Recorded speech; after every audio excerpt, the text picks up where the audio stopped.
प्यारे विद्यार्थियों, @Unique+2.0 में आप सभी का स्वागत है। हम लोग क्लास 12 की फिजिक्स पढ़ रहे थे। चैप्टर 10 चल रहा था, इसके 2 पार्ट कर चुके हैं। आज इसकी तीसरी क्लास हम लोग देखेंगे।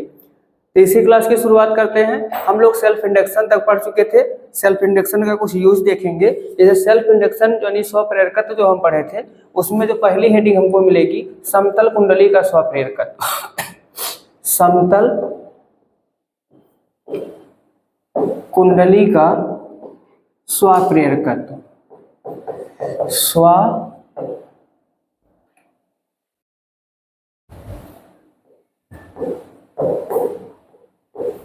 प्रेरकत्व, इसी को स्वप्रेरण गुणांक भी कहते हैं। इसी को कोएफिशिएंट ऑफ सेल्फ इंडक्शन कहते हैं और इसी को स्वप्रेरकत्व भी कहते हैं। क्या होता है जरा इसको देखेंगे हम लोग। हम मान लेंगे कि माना कोई वृत्ताकार कुंडली, माना कोई वृत्ताकार समतल कुंडली है। वृत्ताकार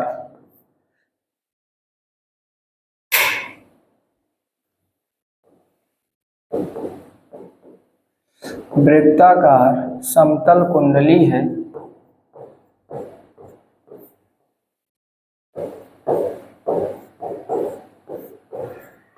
जिसकी त्रिज्या स्मॉल r, जिसकी त्रिज्या स्मॉल r तथा जिसमें तार के कैपिटल N फेरे हैं। तार के कैपिटल N फेरे हैं। ये हमने माना कोई समतल वृत्ताकार कुंडली है। क्या माना कि कोई समतल वृत्ताकार कुंडली है जिसमें तार के कैपिटल N फेरे हैं और उस वृत्ताकार कुंडली की त्रिज्या क्या है? स्मॉल r है। माना कुंडली में स्मॉल I धारा प्रवाहित हो रही है। स्मॉल I धारा प्रवाहित हो रही है।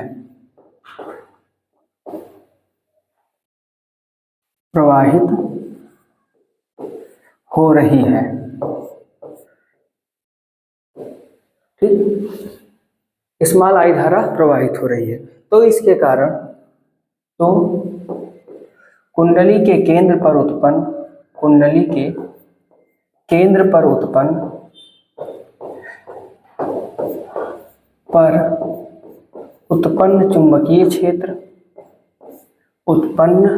चुंबकीय क्षेत्र। अब ये हम लोग जो बायो सेवर्ट का अनुप्रयोग पढ़े थे, उसमें सेकंड टॉपिक पे आया था कि कोई अगर हमारे पास में कुंडली है तो उसके केंद्र पर चुंबकीय क्षेत्र की तीव्रता क्या होगी। वहां पे हमको क्या मिला था? B = मिला था μ0 Ni/2r। ठीक है, इसको मान लेंगे इक्वेशन नंबर 1। क्या मान लेंगे? इक्वेशन नंबर 1 मान लेंगे। अब फिर क्या लिखेंगे? इसी में थोड़ा सा और ऐड करेंगे कि जो हमारा ये वृत्ताकार कुंडली है, इसको हम मान लेंगे कि इस पर जो चुंबकीय क्षेत्र है वो क्या है? एक समान है। तो कुंडली के चुंबकीय क्षेत्र को एक समान मानते हुए, कुंडली के चुंबकीय क्षेत्र को एक समान मानते हुए, चुंबकीय क्षेत्र को एक समान मानते हुए, एक्चुअल में होता क्या है, ये एक समान होता नहीं है, बाहर की ओर थोड़ा सा डिफरेंस आ जाता है, बट हम लोग मान लेंगे एक समान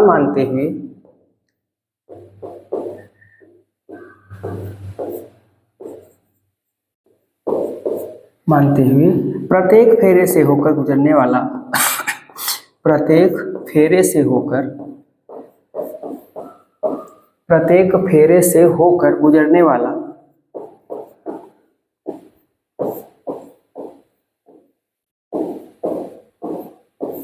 चुंबकीय फ्लक्स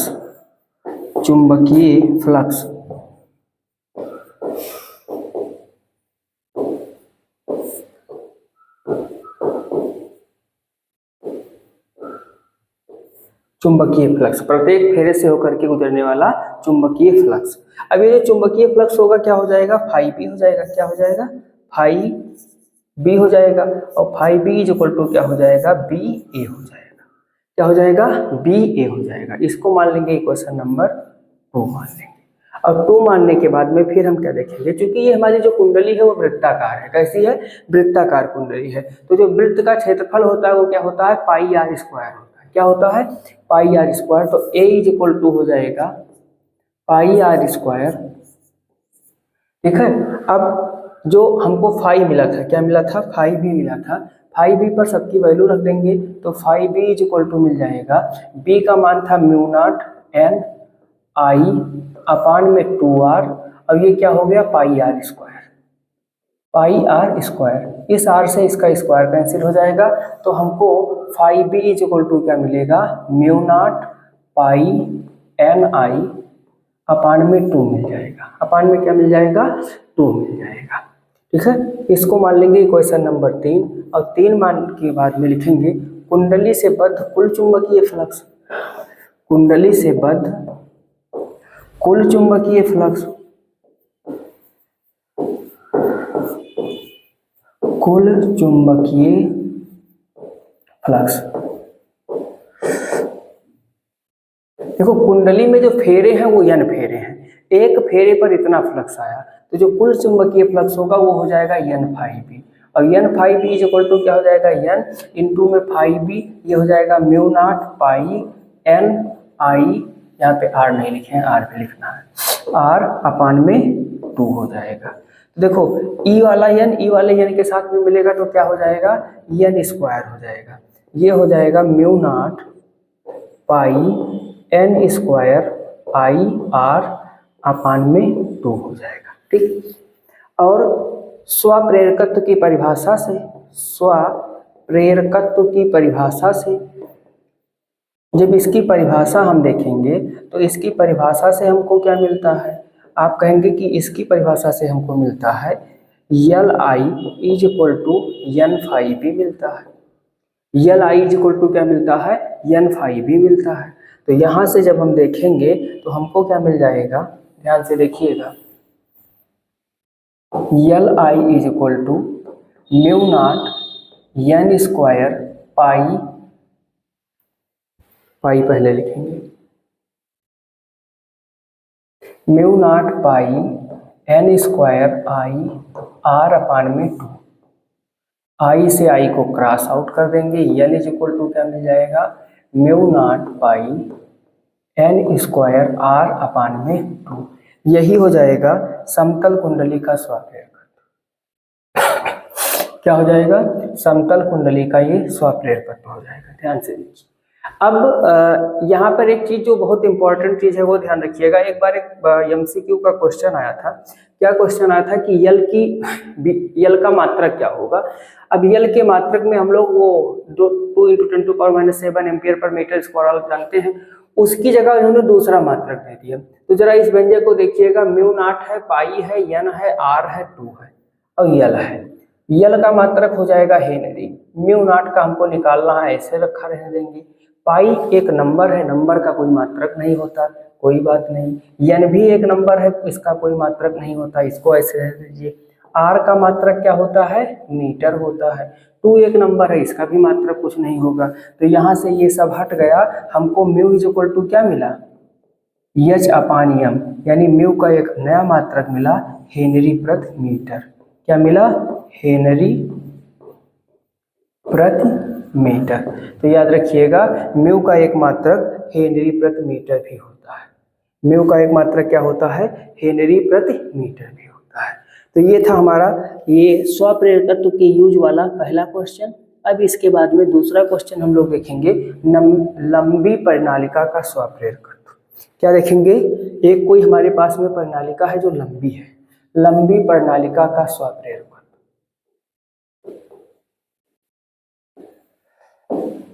लंबी प्रणालिका का स्वप्रेरकत्व।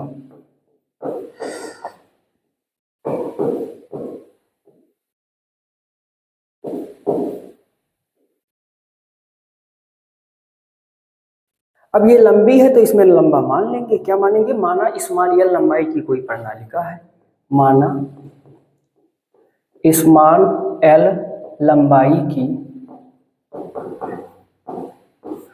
कोई प्रणालिका है कोई प्रणालिका है जिसमें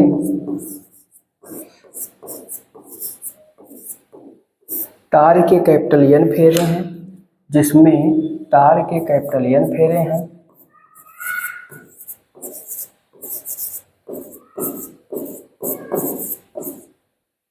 तथा स्मॉल I धारा प्रवाहित हो रही है। स्मॉल I धारा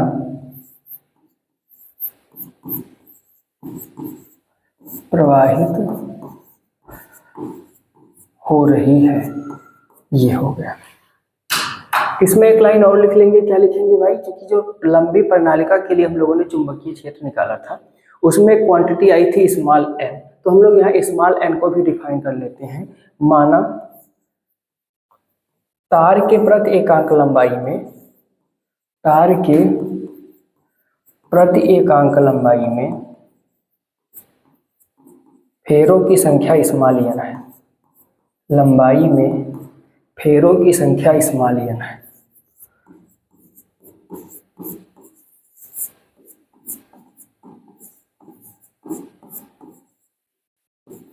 इतना लिख लेंगे। फेरों की संख्या क्या है? स्मॉल n है। अब स्मॉल n लिखने के बाद में हम लोग क्या लिखेंगे कि प्रणालिका के भीतर जो चुंबकीय क्षेत्र है उसको काउंट करेंगे। अतः प्रणालिका के भीतर, प्रणालिका के भीतर चुंबकीय क्षेत्र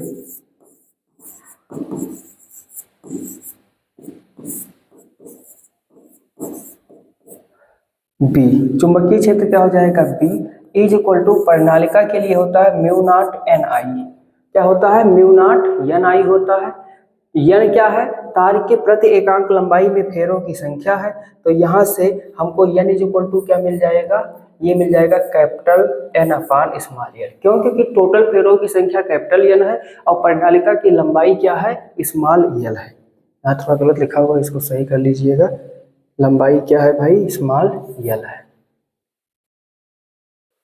तो इसको अगर हम लिखेंगे, हम b इज इक्वल टू क्या मिल जाएगा? b इज इक्वल टू मिलेगा mu nought capital N upon L small I।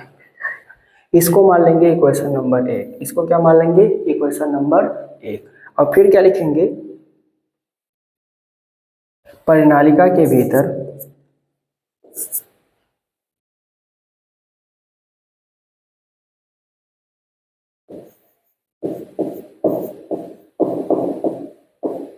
प्रणालिका के भीतर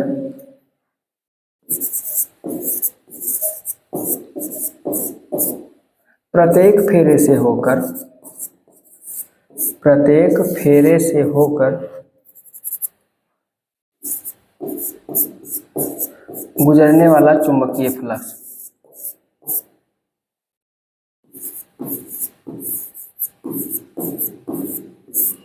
वाला चुंबकीय flux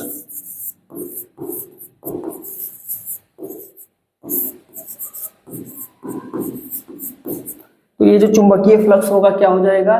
phi B is equal to हो जाएगा बी ए। क्या हो जाएगा? बी इंटू ए हो जाएगा। अब ध्यान से देखिएगा, हमको फाई बी निकालना है। बी का मान क्या है?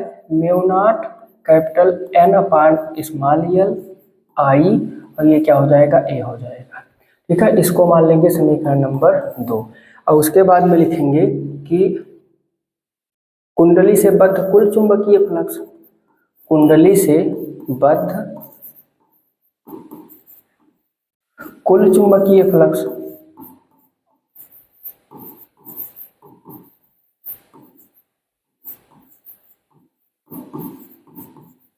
तो ये क्या हो जाएगा? क्योंकि कुंडली में तार के कितने फेरे हैं? कैपिटल N फेरे हैं। N फेरा होने के कारण ये क्या हो जाएगा? N फाई बी हो जाएगा। N phi B is equal to हो जाएगा N इंटू में mu nought N I A upon L हो जाएगा।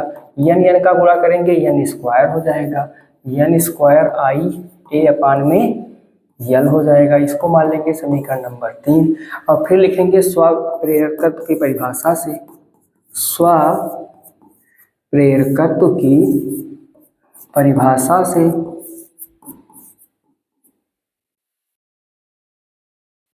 क्या हो जाएगा, L I is equal to N five B, means L I is equal to क्या हो जाएगा, mu not N square I A upon में क्या हो जाएगा, यल हो जाएगा। जो कट रहा है काट दीजिए, आई से आई कट गया, आई से आई काटने के बाद में यल इज इक्वल टू क्या मिलेगा, mu nought capital N square upon में यल ए हो जाएगा। तो एक तो हमको ये फार्मूला मिल जाएगा, एक हमको ये फार्मूला मिल जाएगा। दूसरे के लिए हम लोग क्या करें, जैसे इसको हम ऐसा लिख सकते हैं क्या, mu not N upon L N A. तो अगर हम ऐसा लिखेंगे तब हमको यल मिलेगा क्या, ये N upon L small N हो जाएगा, तो mu nought small N capital N A हो जाएगा। एक फार्मूला आपको यह भी मिल जाएगा लंबी प्रणालिका के लिए स्वप्रेरकत्व का। लंबी प्रणालिका के लिए स्वप्रेरकत्व का एक फार्मूला हमको यह भी मिल जाएगा। अब आगे बढ़ते हैं। अगली हेडिंग जो होगी हमारी वो क्या होगी, कुंडली में संचित स्थितिज ऊर्जा। कुंडली में संचित स्थितिज ऊर्जा।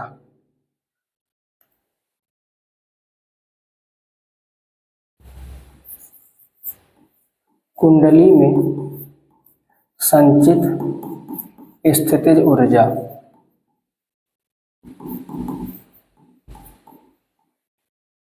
स्थितिज ऊर्जा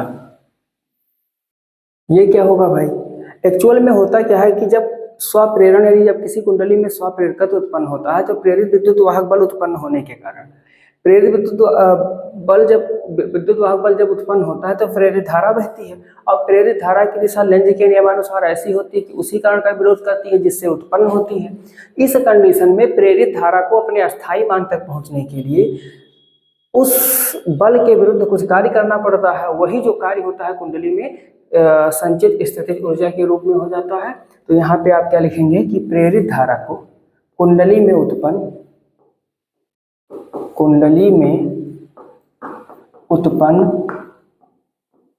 प्रेरित धारा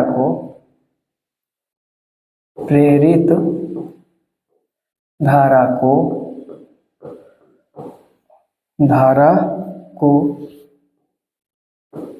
अपने अस्थायी मान तक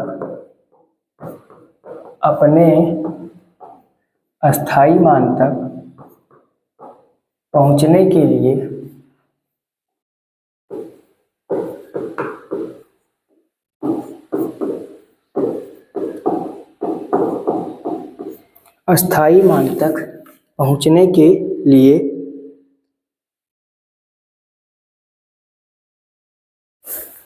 विद्युत वाहक बल के विरुद्ध कुछ कार्य करना पड़ता है। विद्युत वाहक बल के विरुद्ध कुछ कार्य करना पड़ता है,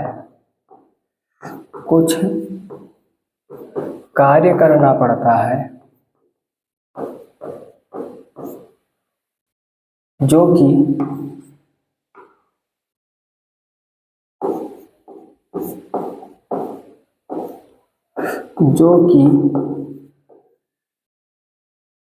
कुंडली में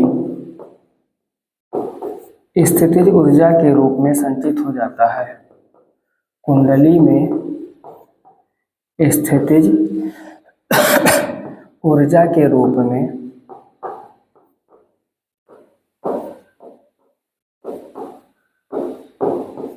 संचित हो जाता है।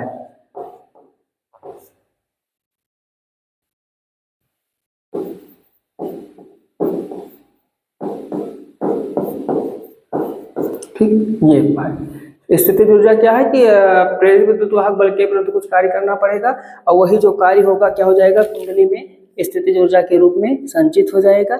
यहाँ पे हम लोग करेंगे क्या भाई, जैसे मान लेंगे कि कोई जब प्रेरित धारा बहती है तो जो वहाँ पे आवेश उत्पन्न होता है, अतिसूक्ष्म उत्पन्न होता है, तो किया गया कार्य TW बराबर हो जाएगा -E अब DQ हो जाएगा, -E और क्या हो जाएगा, DQ हो जाएगा।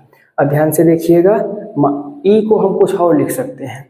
E को हम लोग लिख सकते हैं यहाँ से E को लिख सकते हैं, ये हो गया माइनस, और E को क्या लिख सकते हैं, E को लिख सकते हैं minus L D I upon में डी टी।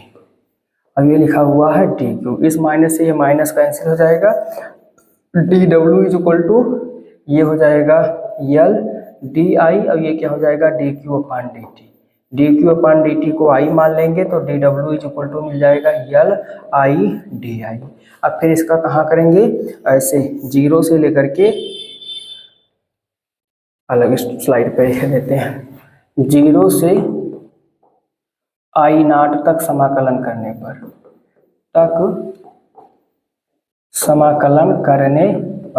ये जो आई नाट है, इस आई नाट को क्या कहेंगे, अस्थाई मान कहेंगे, प्रेरित विद्युत धारा का अस्थाई मान। तो जब समाकलन करेंगे तो हमको मिल जाएगा डब्लू कहाँ से, जीरो से आई नाट, अब ये क्या हो जाएगा D W is equal to हो जाएगा zero to I naught L I D I. L बाहर हो जाएगा तो डब्लू इज इक्वल टू क्या मिलेगा, यल बाहर करेंगे, इसका समाकलन करेंगे, ये हो जाएगा आई स्क्वायर अपान में 2, यहाँ पे जीरो होगा, यहाँ पे आई नाट होगा, ये लोअर लिमिट और ये अपर लिमिट। तो डब्लू इज इक्वल टू क्या हो जाएगा, L I naught square upon 2 minus zero upon 2, कुल मिला करके एटलीस्ट हमको डब्लू इज इक्वल टू मिलेगा 1/2 यल आई नाट स्क्वायर, और चूंकि यही कार्य स्थितिज ऊर्जा के रूप में संचित रहता है तो U is equal to W, U is equal to हो जाएगा 1/2 यल आई नाट स्क्वायर। ठीक, ये एक छोटा सा डेरिवेशन था, आसानी से आप लोग समझ सकते हैं।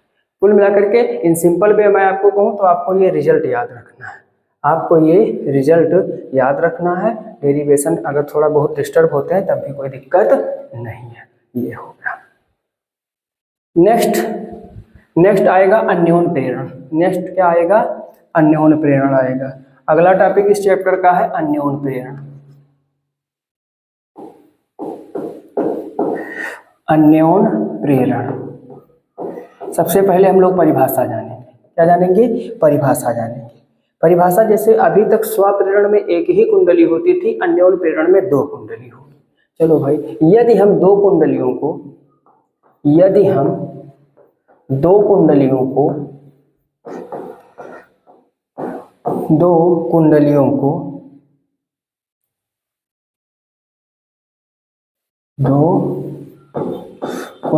को पास पास रखकर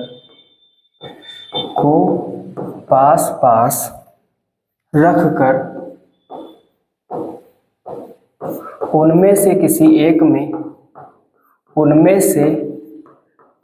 एक में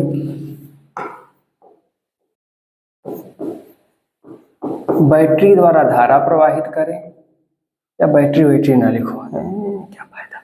उनमें से किसी एक में धारा प्रवाहित करें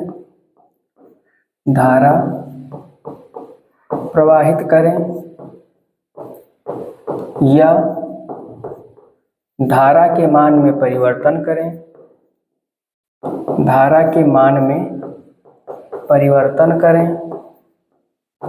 या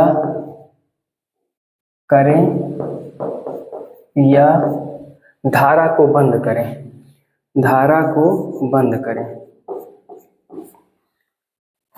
को बंद करें, तो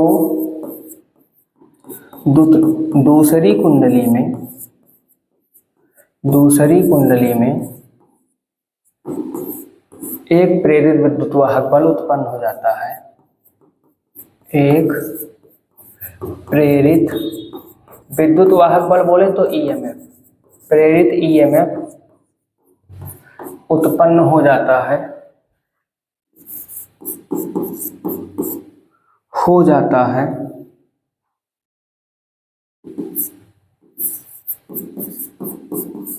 तथा प्रेरित धारा बहने लगती है।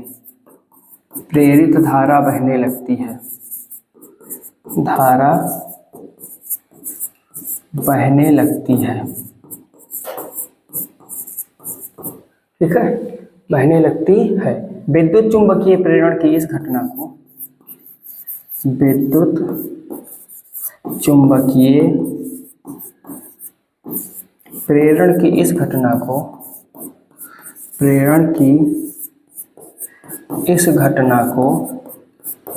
अन्योन प्रेरण कहते हैं। कौन सा प्रेरण कहते हैं? बोले तो अन्योन प्रेरण कहते हैं। अच्छा, जो पहली कुंडली है उसको कहेंगे प्राथमिक कुंडली, और जो दूसरी कुंडली है उसको क्या कहते हैं? द्वितीयक कुंडली कहते हैं। जैसे ये आप फिगर के माध्यम से देख सकते हैं। ये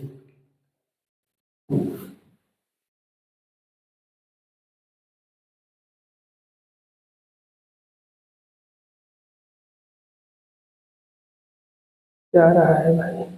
ये एक फोटो बना हुआ है। ये क्या बना हुआ है? एक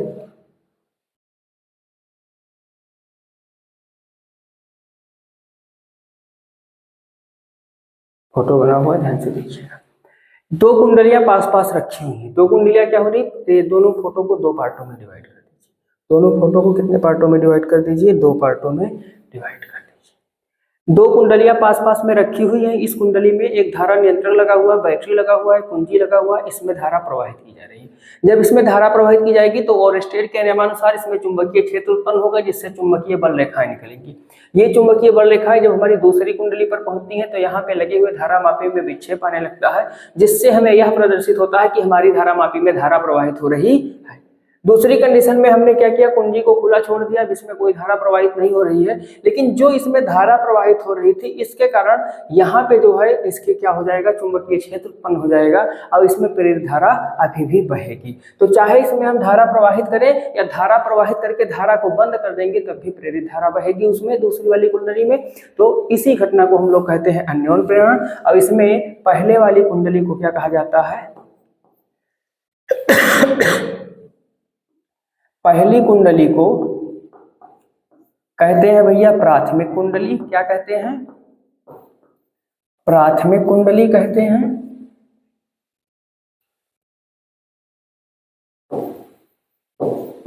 और दूसरी वाली कुंडली को कहते हैं द्वितीयक कुंडली। दूसरी कुंडली को क्या कहते हैं? द्वितीयक कुंडली कहते हैं।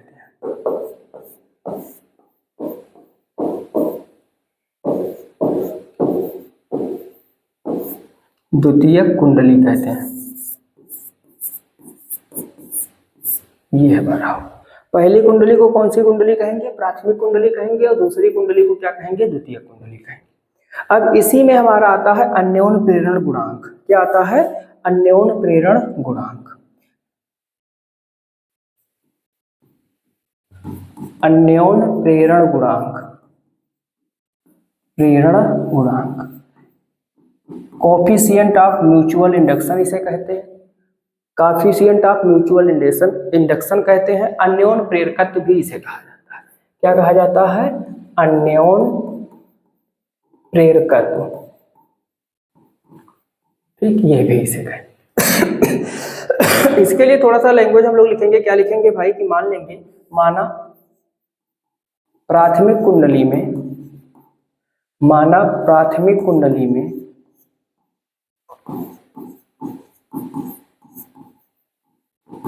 I1 धारा के कारण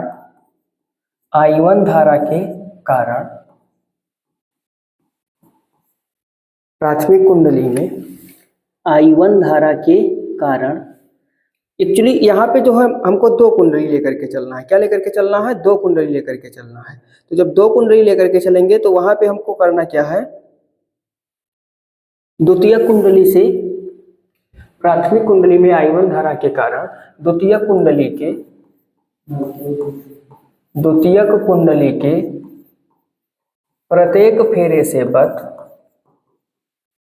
प्रत्येक फेरे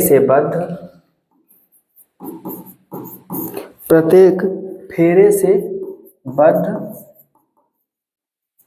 चुंबकीय फ्लक्स φ2 है।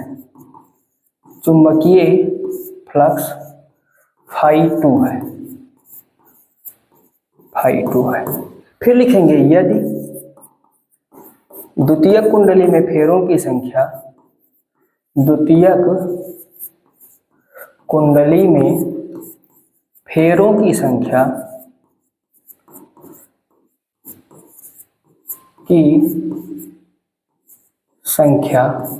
N2 हो तो अब जैसे ही हम यहाँ पे N2 करेंगे वही पुराना वाला नियम लगाएंगे, जो कुल फ्लक्स होगा, कुल फ्लक्स N2 या ऐसा लिखिए हो तो द्वितीयक कुंडली के फ्लक्स ग्रंथिकाओं की संख्या, द्वितीयक कुंडली की फ्लक्स ग्रंथिकाओं की संख्या, फ्लक्स ग्रंथिकाओं की संख्या प्राथमिक कुंडली में प्रवाहित धारा के अनुक्रमानुपाती होगी। प्राथमिक कुंडली में प्रवाहित धारा के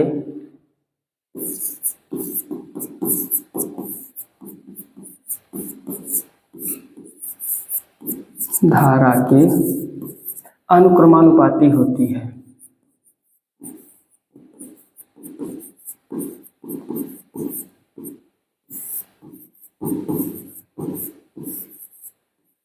ये हो गया। इसका मतलब ये हो जाएगा कि ये जो N2 है ये प्रोपोर्शनल होगा I1 के, तो यहाँ से हम N2 इसको हटाएंगे तो आ जाएगा कैपिटल M। क्या आएगा? कैपिटल M आएगा I1।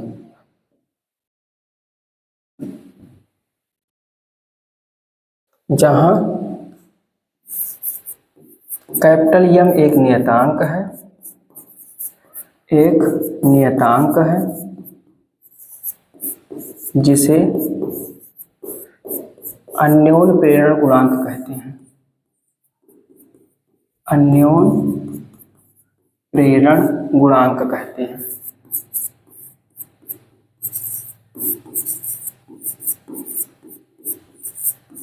अन्योन प्रेरण गुणांक कहते हैं। यहां से अगर हम देखेंगे तो हमको m इक्वल टू क्या मिलेगा? m इक्वल टू मिलेगा N2 अपान में I1। इस बात का ध्यान रखिएगा, नीचे क्या होगा? I1 होगा, ऊपर सारे के सारे 2 होंगे। अब यदि I1 बराबर क्या हो? 1 एम्पियर हो, तो m बराबर क्या हो जाएगा? N2 हो जाएगा। यहां से हम लोग परिभाषा निकाल सकते हैं। कौन सी परिभाषा निकाल सकते हैं? अन्योन प्रेरण गुणांक की, कि किसी दो कुंडलियों के बीच का अन्योन प्रेरण गुणांक द्वितीय कुंडली के फ्लक्स ग्रंथिकाओं की संख्या के बराबर होता है। द्वितीय कुंडली की फ्लक्स ग्रंथिकाओं की संख्या के बराबर होता है, जबकि प्राथमिक कुंडली में एकांक धारा प्रवाहित हो रही है। तो ध्यान से सुनिएगा, इसको आप लोग अपने मन से लिख लीजिएगा कि किसी कुंडली का दो कुंडलियों के बीच अन्योन प्रेरण गुणांक द्वितीय कुंडली के फ्लक्स ग्रंथिकाओं की संख्या के बराबर होता है, जबकि प्राथमिक कुंडली में एकांक धारा प्रवाहित हो रही हो। प्राथमिक कुंडली में कितनी धारा प्रवाहित हो रही हो? एकांक धारा प्रवाहित हो रही हो।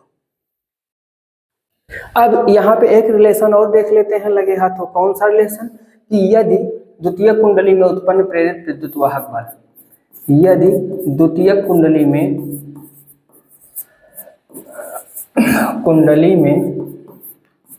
उत्पन्न प्रेरित विद्युत वाहक बल,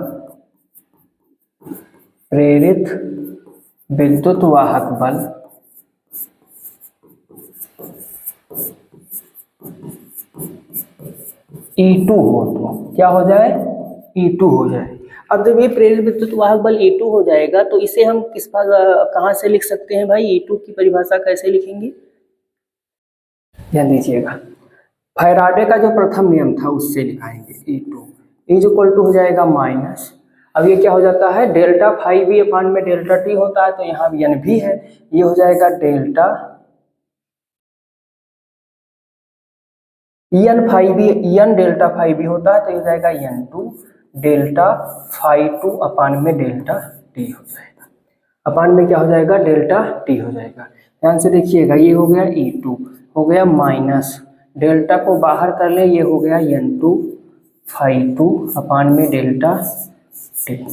अब जरा देखिएगा, ये अगर I1 को इधर हम पहुंचाते तो N2 फाई 2 बराबर क्या हो जाएगा? M I1 हो जाएगा। यानी कि यहाँ से हम क्या लिख सकते हैं?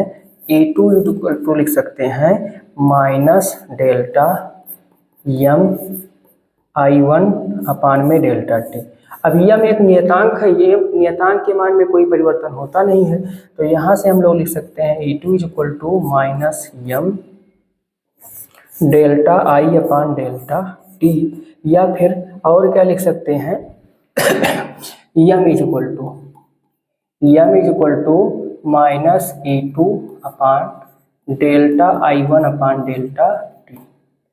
यहाँ से भी हमें म्यूचुअल इंडक्शन की एक परिभाषा मिल जाएगी, कोफिशिएंट ऑफ म्यूचुअल इंडक्शन की, कि किन्हीं दो कुंडलियों के बीच का अन्योन्य प्रेरण गुणांक द्वितीय कुंडली में उत्पन्न प्रेरित विद्युत वाहक बल के बराबर होता है, जबकि प्राथमिक कुंडली में धारा परिवर्तन एकांक हो। ध्यान से सुनिएगा कि दो कुंडलियों के बीच का अन्योन्य प्रेरण गुणांक यानी ये वाली क्वांटिटी द्वितीय कुंडली में उत्पन्न प्रेरित विद्युत वाहक बल के बराबर होती है, जबकि प्राथमिक कुंडली में धारा परिवर्तन कितना हो रहा हो, एकांक हो रहा हो।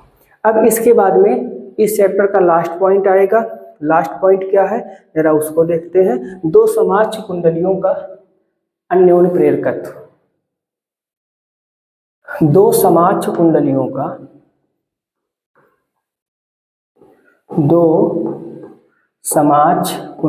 का अन्योन्य प्रेरकत्व।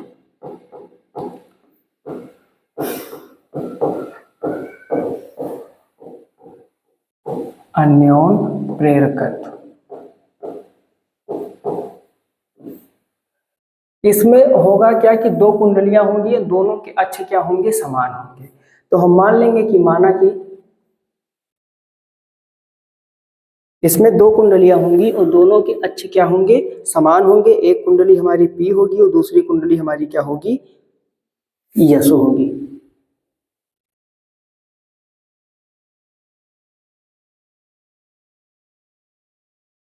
चलो भाई देख लेते हैं क्या है। माना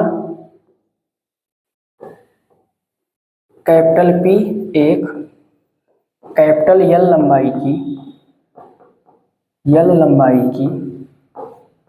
कैपिटल P एक L लंबाई की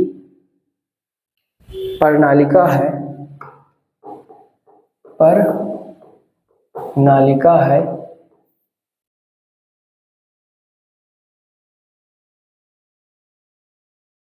जिसमें तार के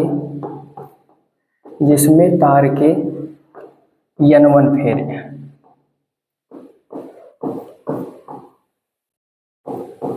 माना एक छोटी प्रणालिका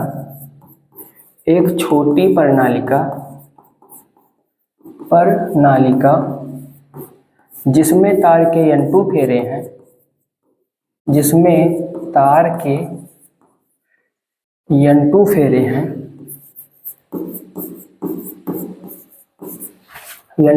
हैं, P की अक्ष पर रखी गई है।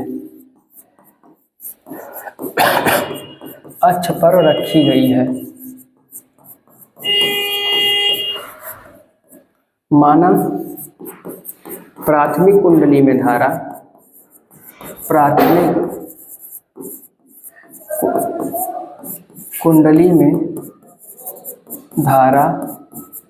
I1 है।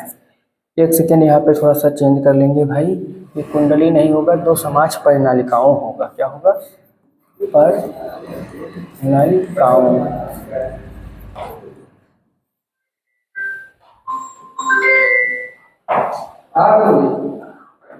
का अन्योन्य प्रेरकत्व I1 है।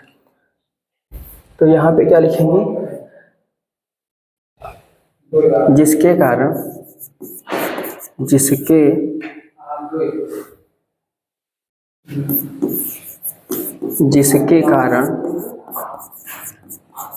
द्वितीयक कुंडली में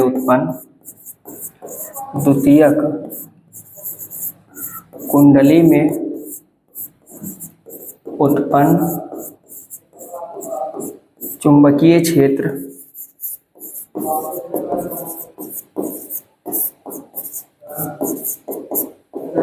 ये क्या हो जाएगा, B2 हो जाएगा। B2 इज इक्वल टू हो जाएगा म्यू नॉट, और ये क्या हो जाएगा भाई, N अपान L हो जाएगा।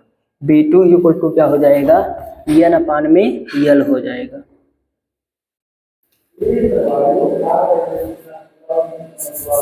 N1 अपान L I1 हो जाएगा। इसको मान लेंगे इक्वेशन नंबर 1। द्वितीय कुंडली में उत्पन्न ये जो द्वितीय कुंडली नहीं भी, सबसे पहले हम लोग प्राथमिक कुंडली की बात करेंगे। तो क्या हो जाएगा, प्राथमिक कुंडली, इसके कारण प्राथमिक, और ये हो जाएगा B1। क्या हो जाएगा, B1। अब ये प्राथमिक कुंडली पर जो ये चुंबकीय क्षेत्र उत्पन्न होगा, जब हम लोग दूसरी कुंडली रखेंगे तो इस चुंबकीय क्षेत्र के कारण दूसरी कुंडली पर क्या हो जाएगा, चुंबकीय फ्लक्स उत्पन्न होगा। क्या क्रिएट होगा, इस वाली जो ये डॉटेड करके बनी हुई है, इस वाली कुंडली पर चुंबकीय फ्लक्स बनेगा। तो हम लोग उसको निकाल लें, बस हमारा ये डेरिवेशन क्या हो जाएगा, कंप्लीट हो जाएगा। देखेंगे क्या, B1 के कारण यस से होकर गुजरने वाला चुंबकीय फ्लक्स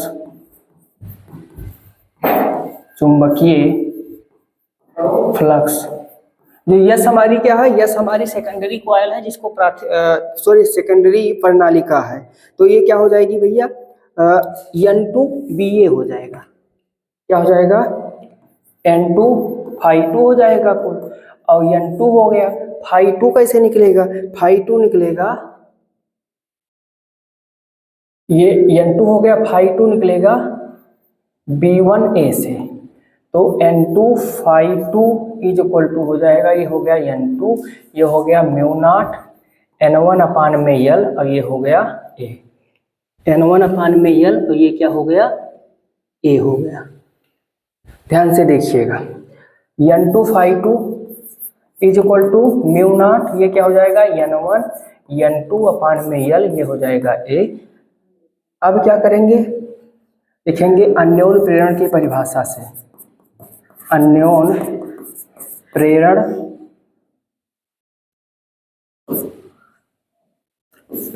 की परिभाषा से N2 Phi2 is equal to क्या होता है भाई, MI1 होता है। कहीं हम I छोड़े हैं शायद, कहाँ छोड़े हैं, हाँ यहाँ पे I1 था, यहाँ छोड़ दिए। तो इसको सही कर लीजिए। सबसे पहले ये होगा I1, यहाँ पर भी क्या होगा, I1। अब इनका मान रख दीजिए, मान रखेंगे तो ये हो गया MI1, इधर क्या हो जाएगा, μ0 N1 N2 I1A/L, I1 से I1 कैंसिल। एटलीस्ट हमको क्या मिला, M is equal to μ0 N1 N2 A/L। यही क्या हो जाएगा, अगर दो समाक्ष परिनालिकाएं रखी हुई हैं तो उनका क्या हो जाएगा, अन्योन प्रेरण गुणांक हो जाएगा। क्या हो जाएगा, अन्योन प्रेरण गुणांक हो जाएगा। इसको थोड़ा ये सही ढंग से लिख लीजिए,